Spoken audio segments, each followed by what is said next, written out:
딸만 낳은 주제에 드신 밥 먹으려고? 우리 가문대 끊기는 꼴 못 본다. 애들 데리고 당장 나가. 1974년 한방눈이 펑펑 내리는 한겨울의 금오동. 저는 마당에 던져지는 물건들을 바라보며 우는 아이들과 집을 떠나야 했습니다. 남편은 집을 나가면 늘 술을 마시고 들어왔고 딸만 낳은 저에게 잔소리를 해대곤 했었지요. 무슨 놈의 딸을 넷씩이나 낳았냐며. 이제는 자식이어도 보고 싶지 않다고 말을 하더군요.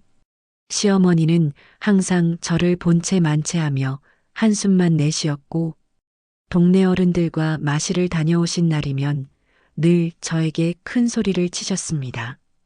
이 동네 다 둘러봐도 아들 없는 집은 우리 집밖에 없다며 딸만 낳아서 어디에 써먹으려고 저렇게 줄줄이 낳았느냐는 말을 하실 때마다 첫째 미영이의 귀를 막아주어야 했습니다.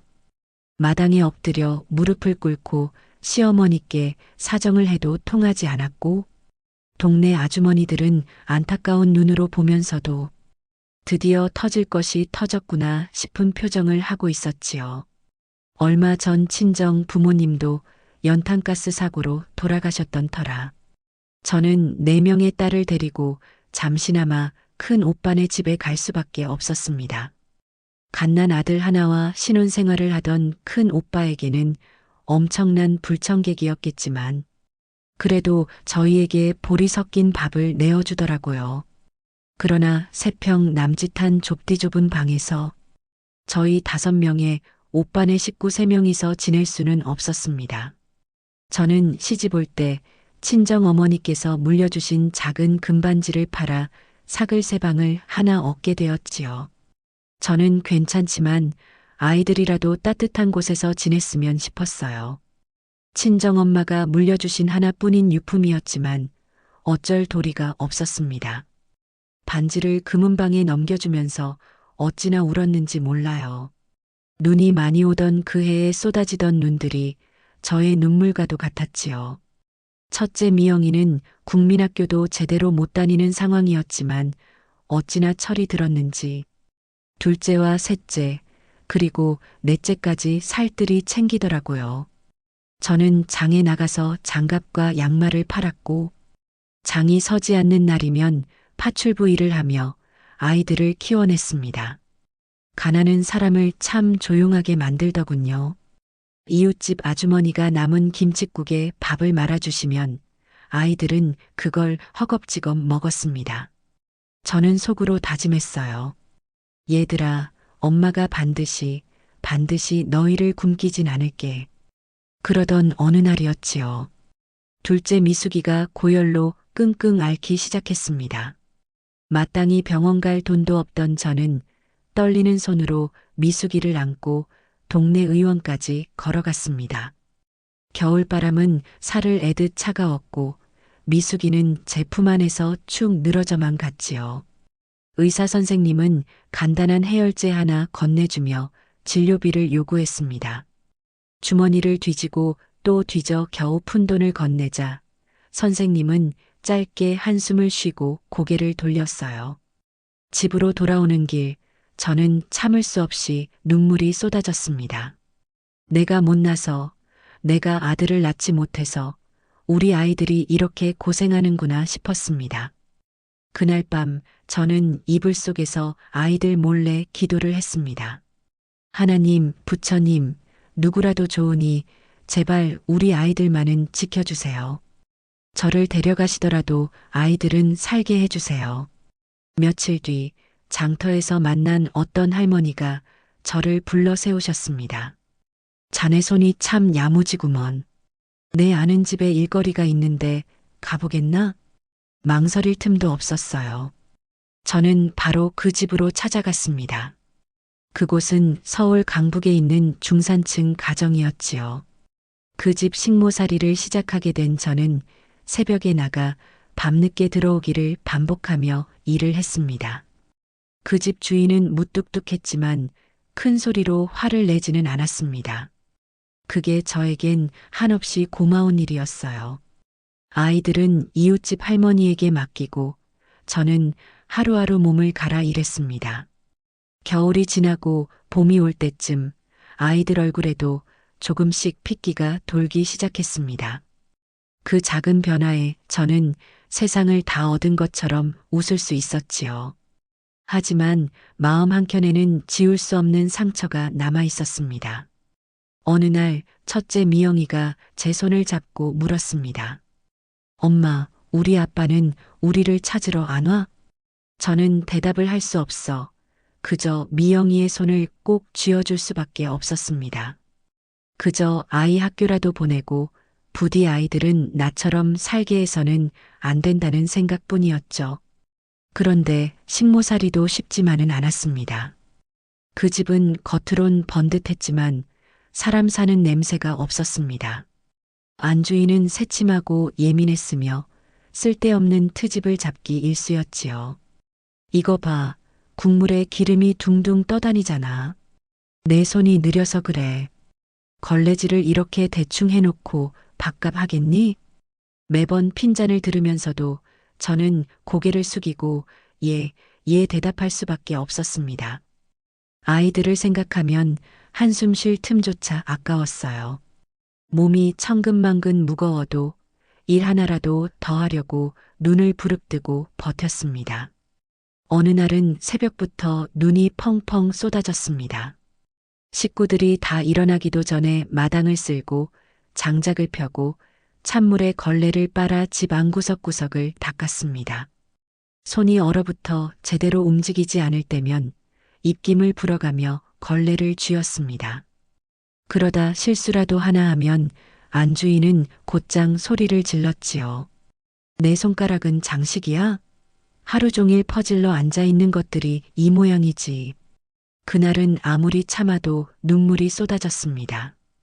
뒷마당 장독대 옆에 쪼그려 앉아 소리 죽여 울었습니다. 손등으로 눈물을 훔치며 다짐했어요. 조금만 더 참자. 아이들이 크기 전까지는 절대 무너지지 말자. 가끔은 식구들 남긴 밥을 모아 아이들 몫으로 싸가기도 했습니다.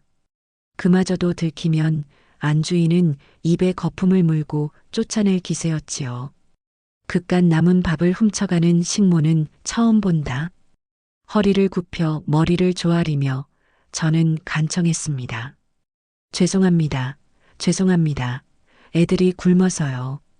비웃음 섞인 눈길을 견디며 다시 빗자루를 들었습니다.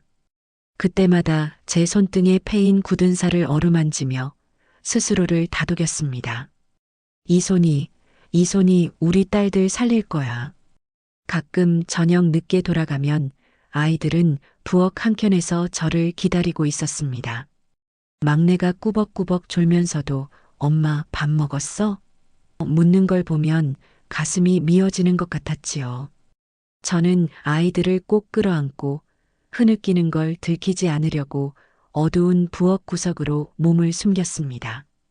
그렇게 하루하루 제 젊음과 눈물을 깎아가며 겨울을 지나고 봄을 맞이했습니다. 시간은 흐르고 아이들은 어느새 훌쩍 자라 있었습니다. 첫째 미영이는 키도 커지고 제법 어른스러운 눈빛을 가진 소녀가 되어 있었습니다.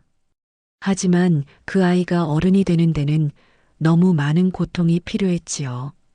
국민학교를 졸업할 즈음 담임 선생님이 저를 조심스레 불렀습니다. 미영이처럼 착하고 똑똑한 아이를 학교에 안 보내는 건 너무 안타까운 일입니다. 선생님 말씀을 듣고 저는 돌아서며 하염없이 울었습니다. 학비를 댈 수 있는 형편이 아니었으니까요. 책가방 대신 미영이의 어깨에는 무거운 책임이 얹어졌습니다. 어느 날 미영이는 제 손을 꼭 잡고 말했습니다. 엄마, 나 공장에 들어가서 돈 벌게요. 우리 미숙이랑 수진이 학교는 보내야죠. 그 어린아이가 세상 무게를 짊어지고 저를 위로하려 들었습니다. 저는 안 된다. 아직 너는 어린애다 말했지만 미영이의 눈빛은 단단했습니다. 그렇게 미영이는 동대문 근처 봉제 공장에 들어갔습니다. 작은 손으로 바늘을 잡고 고된 하루를 버텨야 했지요. 아침이면 아직 어스름한 골목을 미영이와 함께 걸었습니다. 공장 문 앞에 서면 저는 차마 아이를 홀로 보내기가 힘들어 발을 떼지 못했습니다. 그런 저를 돌아보며 미영이는 환하게 웃어 보였습니다. 엄마, 걱정 마. 나 잘할 수 있어. 그 미소가 어찌나 애틋하고 가슴을 찔렀는지 저는 그날 돌아서자마자 주저앉아 울었습니다. 부끄러웠습니다. 내 손으로 낳은 아이를 어린 나이에 일터로 밀어넣은 게 너무나 원망스러웠습니다. 세상 모든 미안함과 슬픔을 끌어안고 저는 속으로 수백 번, 수천 번 빌었습니다. 미영아, 미안하다. 엄마가 미안하다. 미영이는 하루 12시간 넘게 재봉틀 앞에 앉아 있었고 손가락에는 바늘자국과 굳은 살이 점점 늘어갔습니다. 그래도 아이는 퇴근길이면 저를 향해 먼저 달려와 엄마 하고 외쳤습니다. 그 작고 마른 몸에서 쏟아지는 웃음을 보면 저는 숨이 턱 막혔습니다. 어떻게 이 아이가 이렇게 밝을 수 있을까? 어떻게 나보다 어른스러울까? 그날부터 저는 더위를 악물고 일했습니다. 미영이 손에 굳은 살이 하나라도 덜 생기게 하루라도 빨리 이 생활을 끝내게 하고 싶었습니다. 살아도 가난은 쉬이 물러나지 않았지만 그래도 우리는 하루하루를 버텨내며 아주 조금씩 아주 천천히 앞으로 나아갔습니다. 미영이가 공장에서 일하기 시작하면서 둘째 미숙이도 조용히 어깨를 펴기 시작했습니다. 미숙이는 어린 나이에도 유난히 얌전하고 말이 없었습니다. 가끔은 제 앞에서도 입을 꾹 다물고 멍하니 먼 곳을 바라보곤 했지요. 한겨울에도 덜덜 떨면서 신문 배달을 도와 돈을 벌겠다고 나서던 아이였습니다. 엄마, 신문 돌리면 사탕 사줄 수 있지? 그 한마디가 저를 송곳처럼 찔렀습니다. 하지만 저는 그 어린 등을 떠밀어야 했습니다. 새벽마다 까만 신문 가방을 메고 나가는 미숙이의 뒷모습은 지금도 제 눈에 선합니다. 저는 창문 틈새로 아이를 보며 가만히 빌었습니다. 미숙아, 제발 넘어지지 마라. 다치지 마라. 셋째 수진이는 조금 다르게 자랐습니다. 활발하고 눈치가 빠른 아이였지요.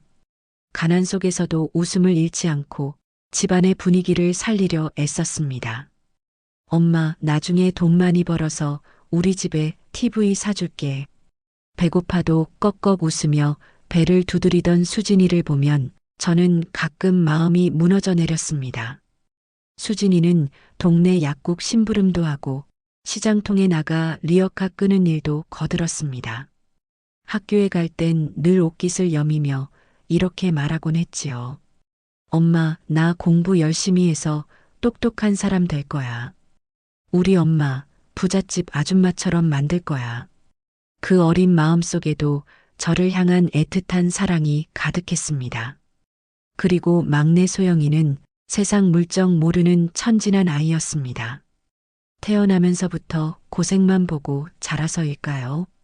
소영이는 작은 것에도 금방 기뻐하고 작은 것에도 금방 울었습니다.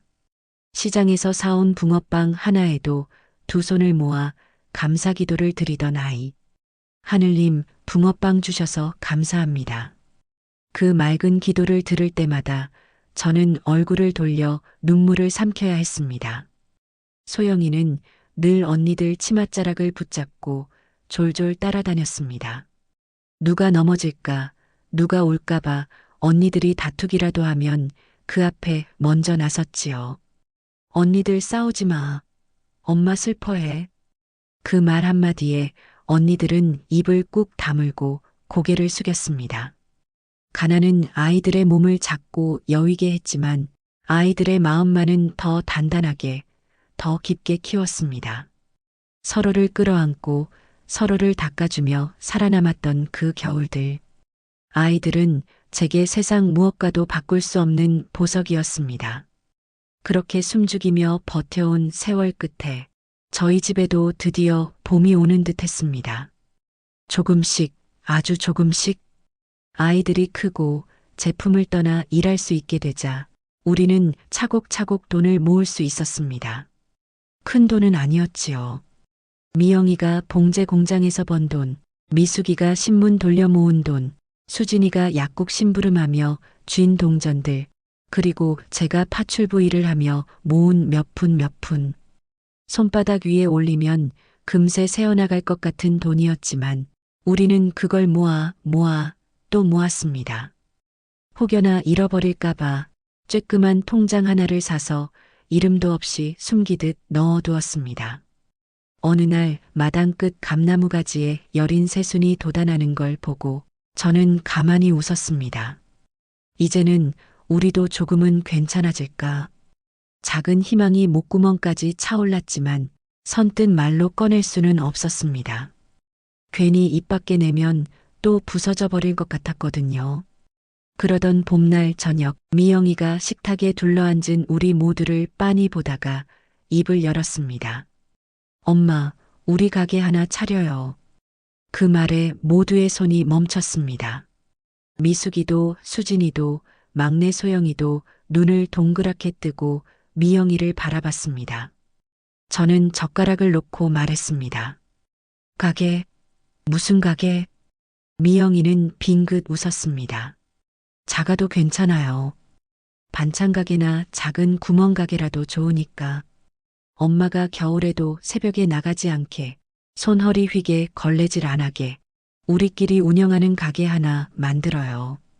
그 말을 듣는 순간 마음속 어디 깊숙한 곳이 뻥 터진 듯 울컥했습니다. 내가 아이들을 먹여 살린 줄만 알았는데 이제는 아이들이 나를 지켜주려는구나. 저는 급히 고개를 숙여 젖은 눈을 감추었습니다. 아이고, 우리 미영이, 우리 딸들. 목이 메어더는 말을 잇지 못했습니다. 그날 밤 아이들과 나란히 누워 천장을 바라보면서 저는 오랜만에 온몸으로 느꼈습니다. 우리 집에도 정말 봄이 오고 있다는 걸. 아주 조심스럽고 아주 따뜻하게. 미영이의 말이 씨앗이 되어 우리 가족은 서서히 반찬 가게를 준비하기 시작했습니다. 사실 미영이는 어릴 때부터 요리에 재주가 많았습니다. 제가 힘들어 쓰러지기라도 하면 부엌에서 조물조물 반찬을 만들던 그 작은 손이 어찌나 야무지고 맛깔스러웠는지 모릅니다. 된장찌개 하나를 끓여도 국물 맛이 어찌나 구수한지 저조차 이거 누가 했어? 하고 놀랄 정도였지요. 미숙이, 수진이, 소영이 셋 다 밥상에 앉으면 엄마 밥도 좋지만 미영이 언니가 한 김치볶음 또 먹고 싶어. 언니가 끓인 라면은 진짜 맛있어. 하고 손뼉을 치며 까르르 웃곤 했습니다. 그런 미영이였기에 반찬 가게라는 말은 우리 모두에게 하나의 희망처럼 느껴졌습니다. 문제는 돈이었습니다. 작은 가게를 얻기 위해서는 목돈이 필요했지만 우리는 가진 걸 다 털어도 턱없이 부족했습니다. 그래서 미영이는 공장에서 쉬는 날마다 시장 골목을 돌며 직접 발품을 팔았습니다. 허름하지만 저렴한 가게, 조금만 손질하면 쓸 수 있는 곳을 찾아다녔지요. 드디어 골목 끝 작은 가게 하나를 발견했습니다. 간판도 뜯어진 채 달랑 매달려 있고 바닥은 깨지고 벽에는 곰팡이도 피어 있었지만 가게 문을 여는 순간 우리는 모두 알았습니다. 여기가 우리 시작이다. 미영이는 두 눈을 반짝이며 말했습니다. 엄마, 괜찮아. 청소하고 고치면 돼. 여기서 우리 다시 시작해요. 가게를 얻고 나서 우리는 며칠 동안 청소를 했습니다. 미숙이는 헝겊으로 먼지를 털고 수진이는 바닥에 무릎을 꿇고 쓸고 닦고 막내 소영이는 조그만 손으로 못질하는 언니들 뒤를 졸졸 따라다녔습니다. 벽지 대신 신문지를 덧붙여 맞고 바닥은 칠을 발라 얼룩을 감췄습니다. 그리고 드디어 가게 한쪽 벽에 작은 칠판을 걸고 미영이네 반찬 가게라고 서툰 글씨로 써붙였습니다. 그걸 바라보던 순간 제 가슴은 북받쳐 올라 터질 것 같았습니다. 아이고야, 우리 딸들아. 나는 가게 한가운데 서서 아이들 얼굴을 하나하나 바라봤습니다. 이 골목 끝 작은 가게가 우리의 피눈물 같던 세월을 조금씩 덜어줄 것만 같았습니다. 비록 초라했지만 그곳은 우리 가족에게 세상 가장 따뜻하고 찬란한 봄이었습니다. 드디어 가게 문을 여는 날이 왔습니다. 창문을 깨끗이 닫고 가게 입구에 작은 화분 하나를 놓았습니다. 이름도 모르는 들꽃을 심어 놓았지만 그마저도 우리 가족에겐 금덩이 같았습니다. 미영이는 새벽부터 부엌에 불을 켜고 분주히 움직였습니다. 멸치볶음, 진미채, 감자조림, 깻잎 무침, 하나하나 정성껏 양념을 하고 작은 통에 가지런히 담았습니다. 아이들은 좁은 가게 안을 오가며 탁자 위에 반찬통을 예쁘게 진열했습니다. 칠이 벗겨진 테이블 위에서도 그 반찬들은 햇살처럼 환하게 빛났습니다. 문 앞에 작은 종이 붙었습니다. 오늘 처음 여는 가게입니다.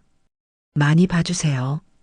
그 글씨를 쓰는 동안 미숙이는 떨리는 손으로 몇 번이나 글씨를 지우고 다시 썼지요. 엄마, 오늘 손님 정말 올까? 막내 소영이가 제 손을 잡고 물었습니다. 저는 가게 문을 바라보며 조용히 말했습니다. 온다. 우리 소영이. 꼭 온다. 그러나 1시간, 2시간 가게 문은 꿈쩍도 하지 않았습니다. 아이들은 한쪽 구석에 모여 서로를 바라보며 작게 한숨을 내쉬었고 저는 가게 안 의자에 앉아 조용히 손톱만 매만졌습니다. 괜찮아. 괜찮아. 처음이니까. 스스로를 다독였지만 속으로는 눈물이 핑 돌았습니다. 그때였습니다. 가게 문 위에 달린 작은 방울이 맑은 소리를 내며 울렸습니다. 딩그랑. 모두의 시선이 한꺼번에 문 쪽으로 쏠렸습니다. 허름한 옷차림의 할머니 한 분이 조심스레 가게 안으로 들어오셨습니다. 등은 굽었지만 손에는 작은 장바구니를 꼭 쥐고 계셨습니다. 여기서 반찬을 판다길래 한번 와봤어요.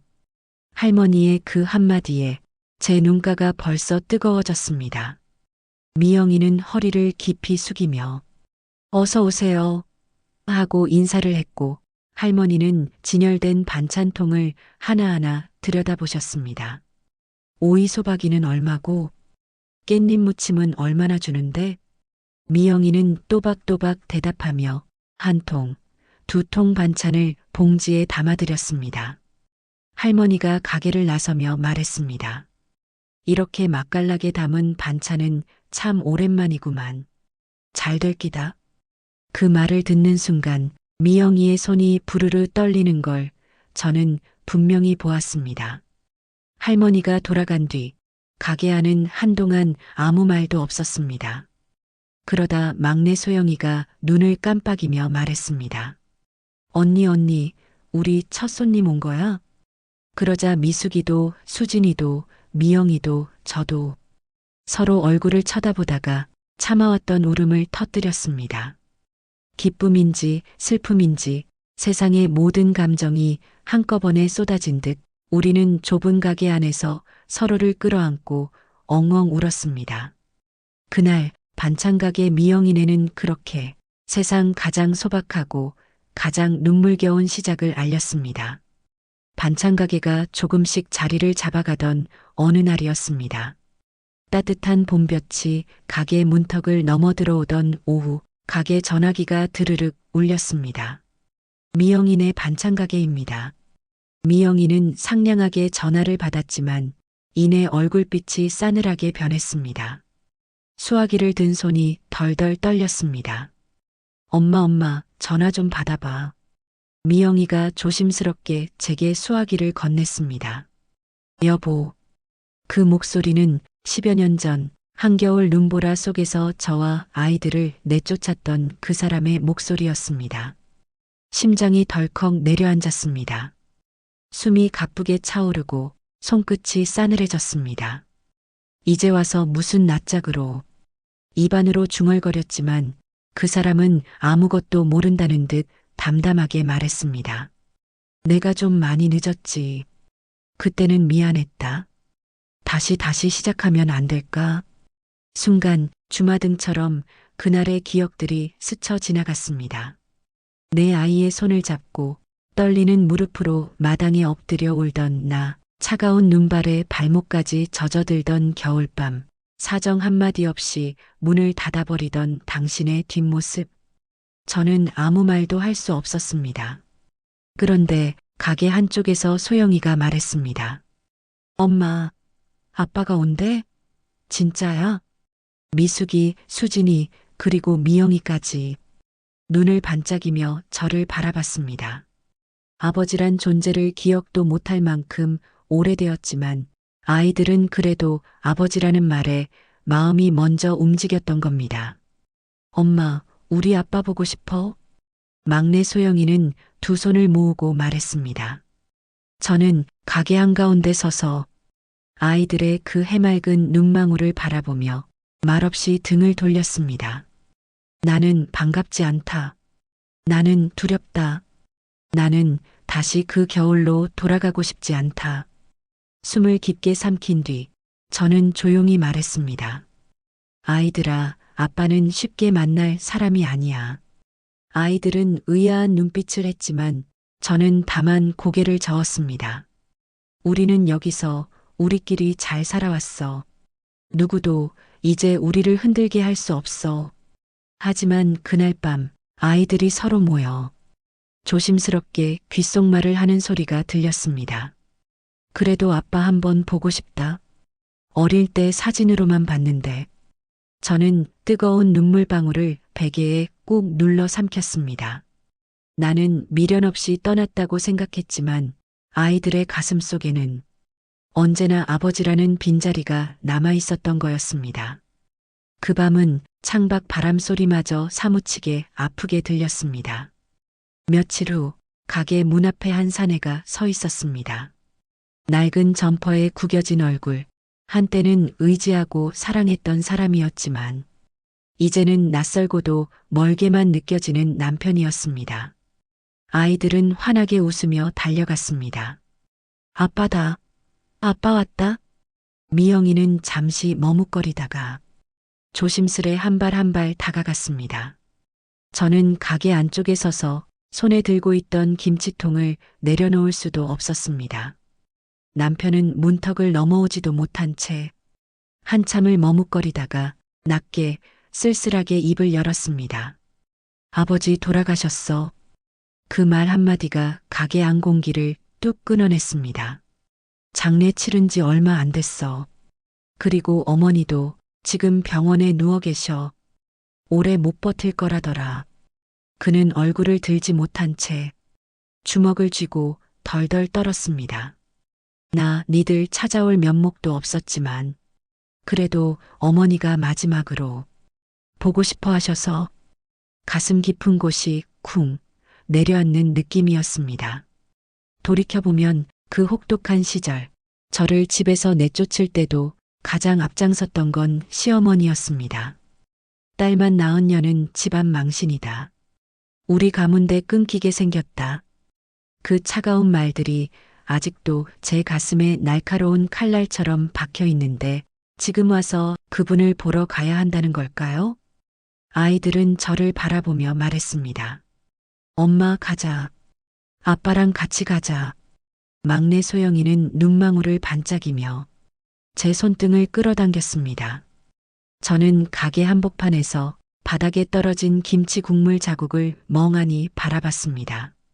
떠나버린 시간, 버림받은 마음, 그 모든 상처를 끌어안고 과연 나는 그 집에 다시 발을 들릴 수 있을까?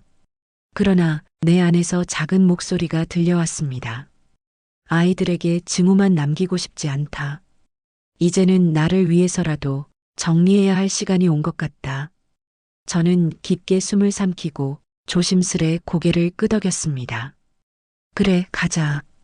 단 한 번 마지막으로. 병원 특유의 싸늘한 냄새가 코를 찔렀습니다.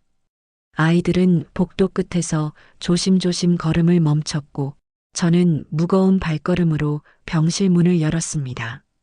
하얀 병원 이불 속 한때는 우람했던 시어머니는 작고 쪼그라든 모습으로 누워 계셨습니다. 그토록 강하고 거칠었던 분이 이렇게 초라하게 변했다니. 시어머니는 숨을 몰아쉬며 힘겹게 고개를 돌렸습니다. 왔냐? 그 목소리는 한 줌 바람처럼 가벼웠습니다. 저는 말없이 시어머니 곁에 섰습니다. 어떤 말도 어떤 눈물도 쉽게 나올 수 없었습니다. 시어머니는 떨리는 손을 뻗더니 제 손등을 살짝 쥐었습니다. 미안하다. 내가 그때 너무 어리석었다. 작은 한숨과 함께 눈가에 주름이 깊게 패였습니다. 너만 나가면 우리 집이 다시 잘 될 줄 알았다. 근데 아니더라. 네가 떠난 후 집안이 휘청휘청 무너졌어. 시어머니의 눈가에 뜨거운 눈물이 맺혔습니다. 남편 놈도 일이 안 풀리고 술로 세월을 버텼다. 그 결과 지금은 몸까지 망가졌어. 저는 눈을 크게 떴습니다. 몸이 망가졌다고요? 남편이 옆에서 조용히 고개를 끄덕였습니다. 위암 말기야. 수술도 못하고 버티는 중이야. 순간 온몸에 서늘한 한기가 몰려왔습니다. 그토록 원망하고 그토록 미워했던 남편이 이제는 생명의 끝자락을 붙잡고 있다는 사실이 믿기지 않았습니다. 나도 벌을 받는 거야. 너한테, 애들한테 못할 짓 하고 하늘이 다 보고 있었던 거야. 시어머니는 손을 움켜쥔 채 힘겹게 울먹였습니다. 저는 한참 동안 말없이 서 있다가 조심스럽게 시어머니의 손등을 덮었습니다. 눈물인지 땀인지 모를 따스한 것이 두 손 사이로 번져나갔습니다. 이렇게 허망하게, 이렇게 늦게 진심을 듣게 될 줄은 몰랐다. 애써 단단히 닫아두었던 마음의 문틈이 조금씩, 아주 조금씩 열리는 소리가 들리는 듯 했습니다. 그리고 나는 알았습니다. 복수도 원망도 이제는 우리를 살릴 수 없다는 것을. 시어머니는 손끝으로 제 손을 꼭 쥔 채 한참을 눈을 감고 있었습니다. 숨결이 점점 옅어져 갔습니다. 미안하다. 내 딸처럼 대해줬어야 했는데. 그 조용한 고백에 참아왔던 눈물이 뚝 가슴을 뚫고 흘러나왔습니다. 저는 시어머니의 손등을 가만히 어루만지며 속삭이듯 말했습니다. 저 용서할게요. 어머니도 남편도. 그 순간 시어머니의 입꼬리가 아주 미세하게 올라갔습니다. 마치 오랜 세월 동안 죄책감에 눌려있던 짐을 비로소 내려놓는 듯한 얼굴이었습니다. 그리고 얼마 지나지 않아 시어머니는 마지막 숨을 천천히 내쉬었습니다. 병실 안은 숨소리마저 멈춘 듯 조용했습니다. 아이들은 조용히 울었고 남편은 병실 구석에서 어깨를 들썩이며 참지 못하고 울었습니다. 저는 시어머니의 손을 꼭 잡은 채 가만히 속으로 기도했습니다. 이제는 편히 가세요. 당신의 잘못도 아픔도 모두 이 땅에 두고 가세요. 장례를 치르고 집으로 돌아오는 길, 남편과 나 그리고 아이들이 좁은 승합차 안에 나란히 앉아 있었습니다. 길고 긴 침묵 끝에 남편이 낮게 입을 열었습니다. 나는 미안하다는 말도 못할 줄 알았어. 그때 나는 너무 바보였어. 그의 목소리는 마치 부서질 듯 약했습니다. 내가 떠나고 나서야 알았어. 내가 버린 게 가장이 아니라 가족이었단 걸. 저는 창밖을 바라보며 눈을 꼭 감았습니다. 한때는 그 사람의 한마디, 한숨, 웃음 하나에 마음이 요동치던 날들이 있었습니다. 그 모든 것을 등지고 눈보라 속을 걸어야 했던 내 어린 날이 주마등처럼 스쳤습니다. 그러나 이젠 미움으로 채우기에는 남은 시간이 너무 짧다는 것을 알았습니다. 저는 천천히 고개를 돌려 남편을 바라보았습니다. 그의 얼굴에는 세월과 병이 새긴 깊은 주름과 벗겨진 어깨의 힘이 고스란히 드러나 있었습니다. 아이들도 조용히 우리를 바라보고 있었습니다. 그 순간 무너진 마음에 따뜻한 봄바람 같은 무언가가 스며들었습니다. 저는 조심스럽게 말했습니다. 우리는 다시 시작할 순 없을 거야. 하지만 남은 시간만큼은 미워하지 말고 살자. 남편은 고개를 끄덕이며 굵은 눈물을 흘렸습니다. 아이들은 조용히 우리 손을 꼭 잡아주었습니다. 그날 밤 오랜만에, 정말 오랜만에 가족 모두가 서로를 껴안고 울었습니다. 서로의 어깨를 빌려 서로의 슬픔을 나누면서 오래 묻어둔 한숨과 눈물을 조금씩 조금씩 씻어냈습니다. 이제야 우리 집에도 진짜 봄이 오는 것 같았습니다. 남편을 병원에 남겨두고 집으로 돌아오는 길, 마음 한구석이 계속 쓰였습니다. 아무리 모진 세월이 있었다지만 지금 저렇게 병든 몸으로 혼자 남게 하는 건 사람이 할 짓이 아니라는 생각이 들었습니다. 그날 밤 아이들을 모아놓고 조심스레 물었습니다. 아빠를 우리 집으로 데려오면 어떨까?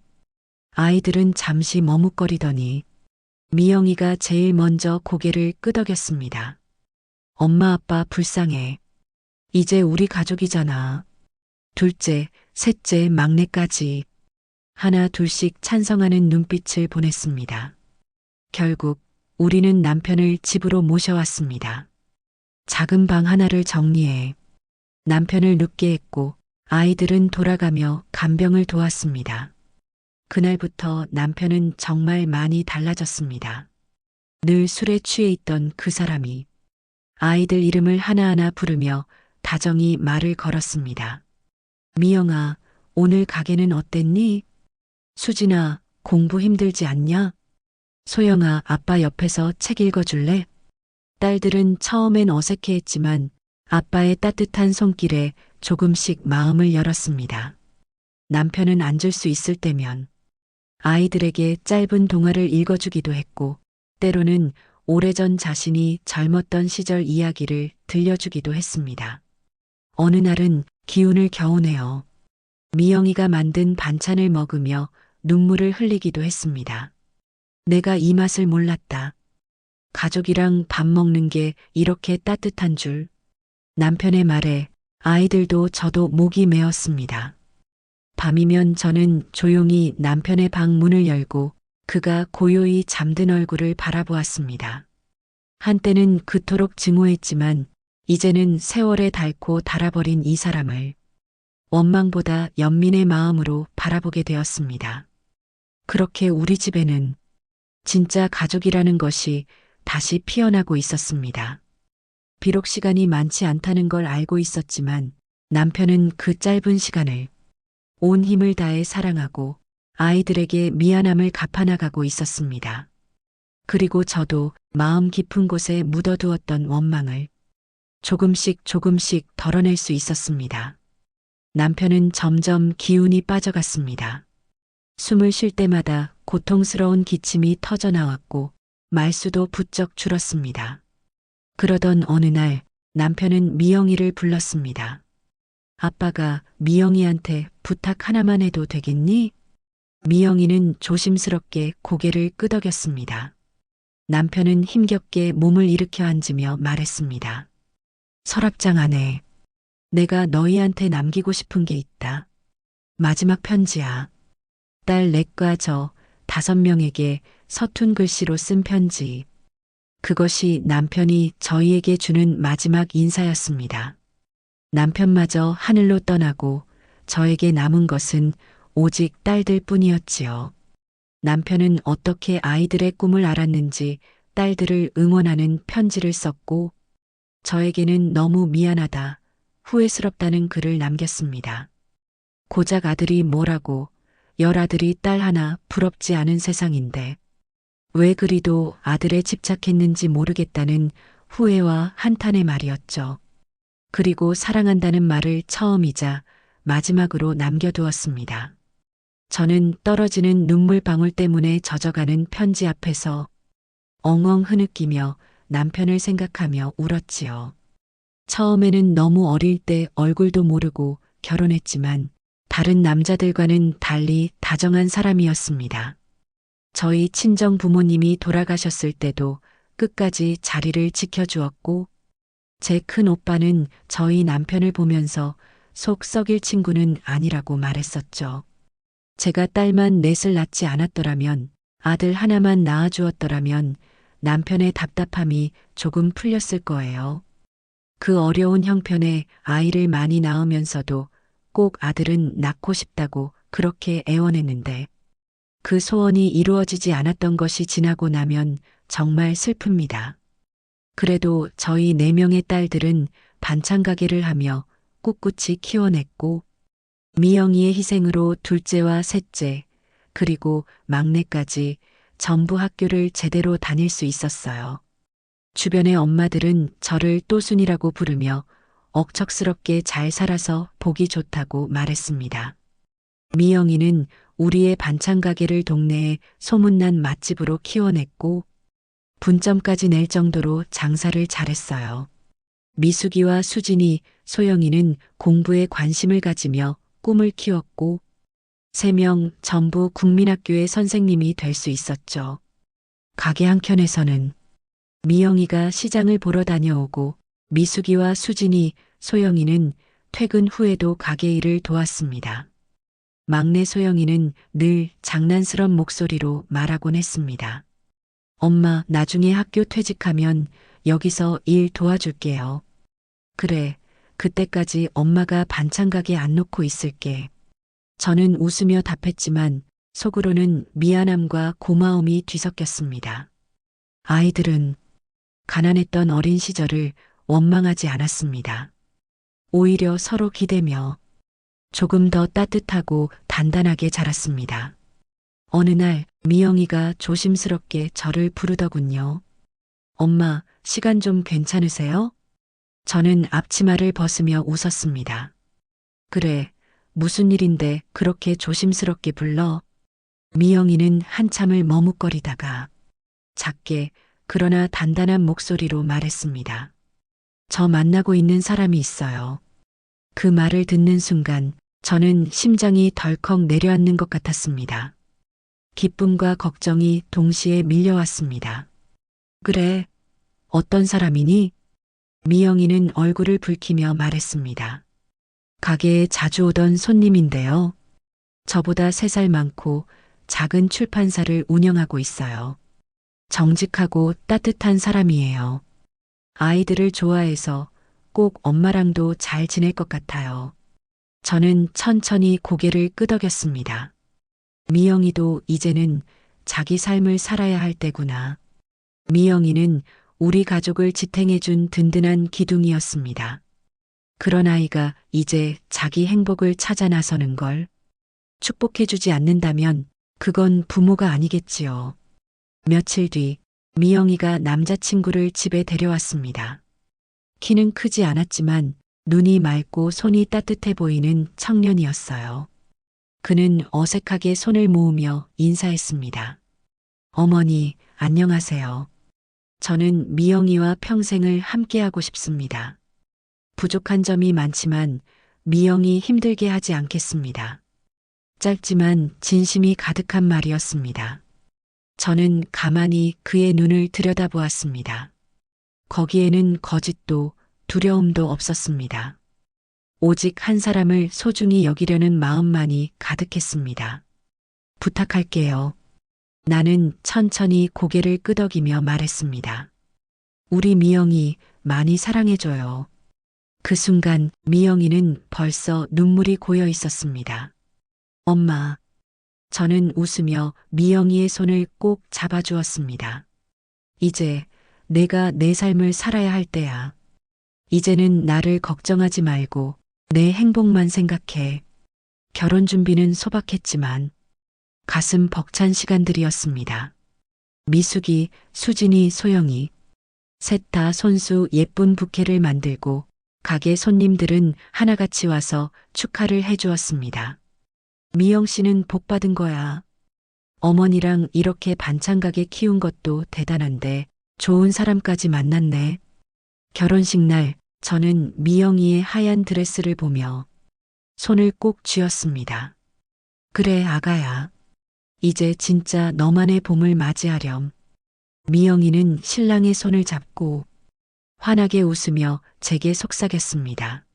엄마, 저 행복할게요. 엄마가 준 삶 헛되게 하지 않을게요. 나는 답했습니다. 엄마도 행복하다. 내가 웃으면 세상이 다 따뜻해지는 것 같아. 그날 하늘은 맑고 바람은 따뜻했습니다. 결혼한 지 얼마 지나지 않아 미영이는 얼굴이 더 밝아졌습니다. 하루는 가게 문을 닫고 돌아온 저에게 수줍게 작은 봉투를 내밀더군요. 엄마, 저 아기를 가졌어요. 그 말을 듣는 순간 나는 두 손으로 입을 막고 한참을 울었습니다. 아이고, 아가야. 얼마나 기다렸을까. 얼마나 고생했는데. 미영이는 저를 꼭 안으며 엄마, 나 진짜 행복해요. 하고 속삭였습니다. 며칠 후 사위가 조심스럽게 찾아와 웃으며 말했습니다. 어머니, 사실 저는 딸을 갖고 싶어요. 그 말을 듣는 순간 나는 눈물이 핑 돌았습니다. 옛날 딸만 낳았다고 쫓겨났던 제 인생이 눈앞을 스치고 지나갔습니다. 그런데 이제 이 아이들은 딸을 기다리고 있었습니다. 기쁘게, 감사하게. 딸이면 좋겠다. 딸 낳으면 공주처럼 키울 거예요. 사위는 그렇게 덧붙이며 웃었습니다. 나는 뜨거운 차를 내주면서 한참을 말없이 그 둘을 바라봤습니다. 아, 세상은 변했구나. 아니, 우리가 변한 거구나. 미영이는 점점 불러오는 배를 쓰다듬으며 매일매일 가게로 찾아와 저를 도왔습니다. 그해 겨울 눈이 소복이 쌓이던 날이었습니다. 미영이는 진통을 시작했습니다. 사위는 허둥지둥하면서도 애써 침착한 척 저를 불렀지요. 어머니, 미영이가 아기가 오려나 봐요. 우리는 급히 준비를 하고 병원으로 향했습니다. 미영이는 얼굴이 창백했지만 끝까지 저를 안심시키려 애쓰더군요. 엄마, 나 괜찮아. 우리 아가 만날 거야. 병원분만실 앞 나는 차가운 의자에 앉아 두 손을 모으고 기도했습니다. 제발 아가야, 건강하게 와다오. 우리 미영이 잘 버텨다오. 시간은 참 느리게 흘렀습니다. 진통 소리에 저도 가슴이 찢어질 것 같았지만 어머니란 이름으로 꾹 참고 있었습니다. 그리고 우렁찬 울음소리가 병원 복도를 울렸습니다. 응애, 응애. 나는 벌떡 일어나 출입문을 바라보았습니다. 잠시 후 간호사가 웃으며 아기를 안고 나왔습니다. 축하드립니다. 건강한 여자아이가 태어났어요. 그 순간 나는 주저앉을 뻔했습니다. 온몸에 힘이 풀렸지요. 딸이에요. 나는 숨을 헐떡이며 속삭였습니다. 눈물이 왈칵 쏟아졌습니다. 감사해서, 미안해서, 또 기뻐서. 사위도 미영이도 온 얼굴에 웃음을 머금고 있었습니다. 엄마 봐요. 우리 아기예요. 미영이는 힘든 얼굴에도 그 누구보다 환하게 웃으며 아기를 품에 안았습니다. 나는 떨리는 손으로 아기의 작은 손가락을 살짝 잡아보았습니다. 부드럽고 따뜻한 새 생명의 온기가 전해졌습니다. 어서 와, 아가야. 정말 기다렸단다.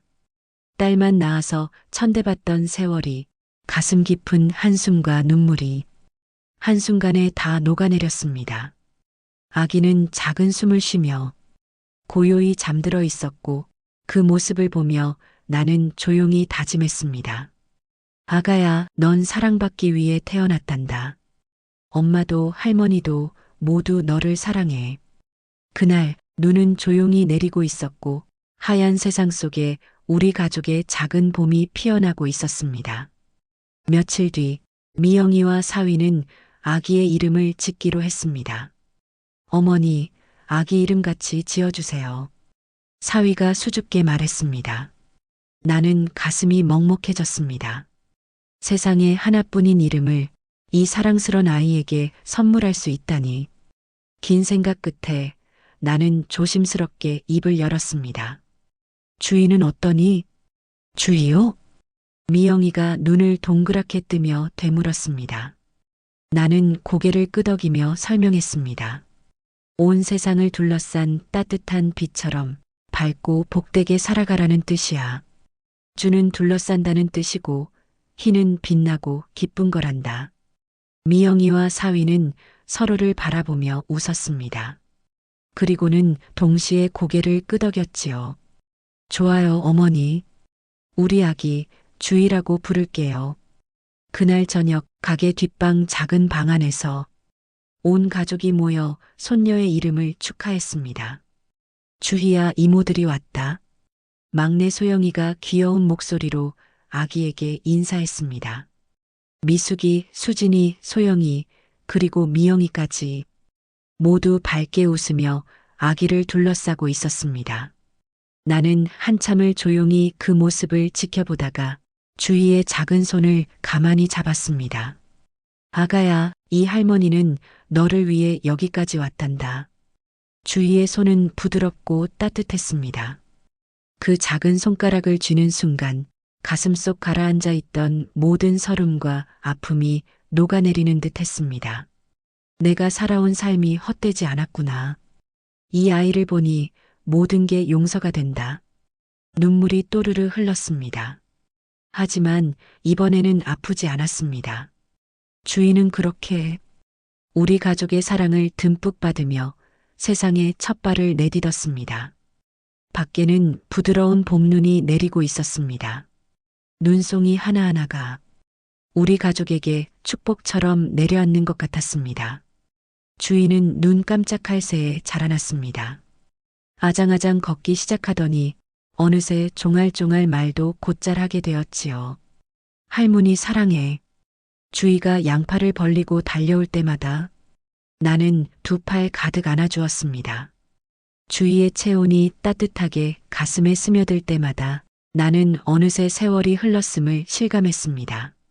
예전에는 세상이 그렇게 차갑고 무섭게 느껴졌는데 이 작은 손 하나만으로도 세상이 얼마나 따뜻해질 수 있는지 알게 되었지요. 어느 날 나는 가게 한쪽에 앉아 주희가 색연필로 그린 엉성한 그림을 바라보다가 혼자 조용히 눈물을 떨구었습니다. 그 그림 속에는 할머니, 엄마, 이모들, 그리고 주희가 손을 맞잡고 웃고 있었습니다. 모두가 웃고 있는 그림이었습니다. 나는 실패한 인생이 아니었구나. 처음으로 그런 생각을 했습니다. 딸만 넷 낳았다고 쫓겨났던 그날, 눈보라 속에서 아이들을 부둥켜 안고 떨던 밤, 남편에게, 시어머니에게, 세상에게 외면당했던 지난 시간들이 모두 이 순간을 위해 있었던 것만 같았습니다. 내가 온몸을 다해 지켜낸 이 딸들이 이제는 스스로 세상을 살아가고 또 새로운 생명을 키워내는 모습을 보면서 나는 뒤늦게 알게 되었습니다. 사랑은 결코 헛되지 않는다는 것을, 희생은 반드시 누군가의 삶을 밝힌다는 것을, 주위를 품에 안고 있을 때면 세상의 고된 바람도 세찬 비바람도 모두 막아줄 수 있을 것 같았습니다. 나는 다시 한번 주희를 꼭 껴안으며 마음속으로 다짐했습니다. 주희야, 할머니가 내가 걸어가는 길에 언제나 꽃길만 깔아줄게. 너는 절대 눈물 흘리지 말고 행복만 하렴. 밖에는 어느새 따뜻한 봄바람이 불어오고 있었습니다. 긴 겨울이 지나고 드디어 우리 가족에게도 찬란한 봄이 온 것이었습니다. 오늘의 사연 시청해 주셔서 감사합니다. 시청자분들이 눌러주신 구독과 좋아요 덕분에 힘이 납니다. 늘 웃음 잃지 않는 건강하고 즐거운 하루 보내시기 바랍니다.